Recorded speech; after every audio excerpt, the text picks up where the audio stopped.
Number 57 is another one that's a little bit outside of the box. What I noticed right away here, guys, and this happens once in a while, not a lot, we've got an e to the x and then an e to the 2x. So what I want everybody to recognize is that this term right here is the square of this factor here. If you were to take e to the x and square it, that's a power of a power. That's where you multiply your two exponents together and get e to the 2x. So when you notice something like that, what we're normally going to do is to let u equal the simpler of those two ideas right here, which is just e to the x. Now, you got to be careful there, because what I'm not doing is turning this e to the x into a u. You've got to think ahead here a little bit. Maybe I should have done that before I started writing. If that's what I have there, then du, the derivative of u, is going to equal, okay, derivative of an exponential function, same base to the same power, e to the x, multiplied by the derivative of that exponent, which is going to be dx.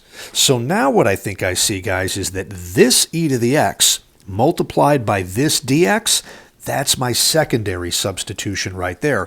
My primary substitution is going to come right here. So what's going on? E to the 2x, everybody, is the square of u. If I squared both sides of this equation, there you go, e to the 2x becomes u squared. So this is going to be a u squared plus 1, quantity cubed. Gotcha. There's the primary substitution.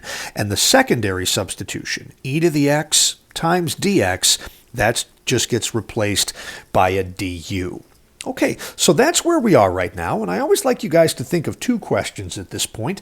Number one, have we replaced all the x's and the dx with u's and a du? Yes, we have. Second question, is the new integral easier to evaluate than the last one? Well, the answer to that is yes. I do think this one is simpler than what we had here just a second ago. This still gets a little bit messy, but I think we have to deal with it right now, guys.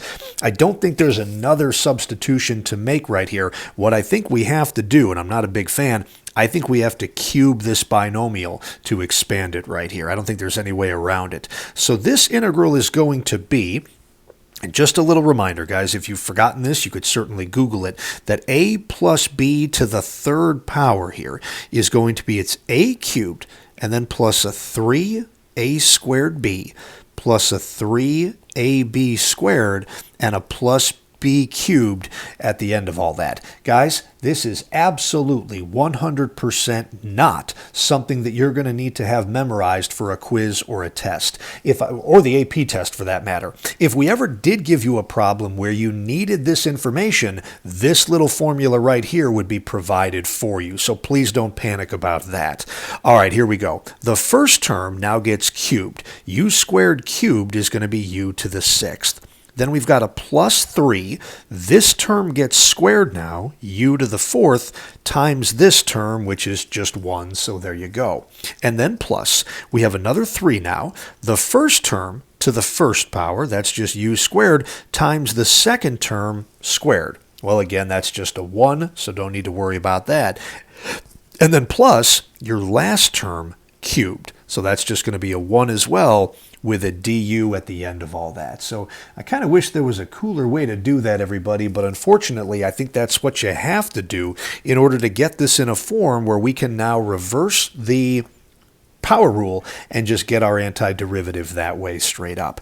I'm going to try to kill two birds with one stone here, guys. I'm going to anti-differentiate, and at the same time, I think I'm going to put e to the x back in for all of my u's.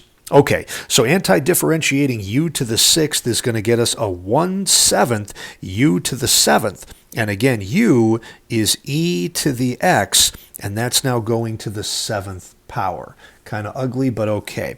And then plus, what's next? We're going to have u, which is e to the x, raised up to the 5th power. And then we divide the old coefficient by the new exponent. So that's going to be a plus 3/5 e to the x to the 5th power. That's kind of ugly. All right. Plus, what's next? Our u is now going to get cubed, but again, the u is e to the x to the 3rd power. Oh, and this is nice. We divide the old coefficient by the new exponent. That's just a 1 out in front.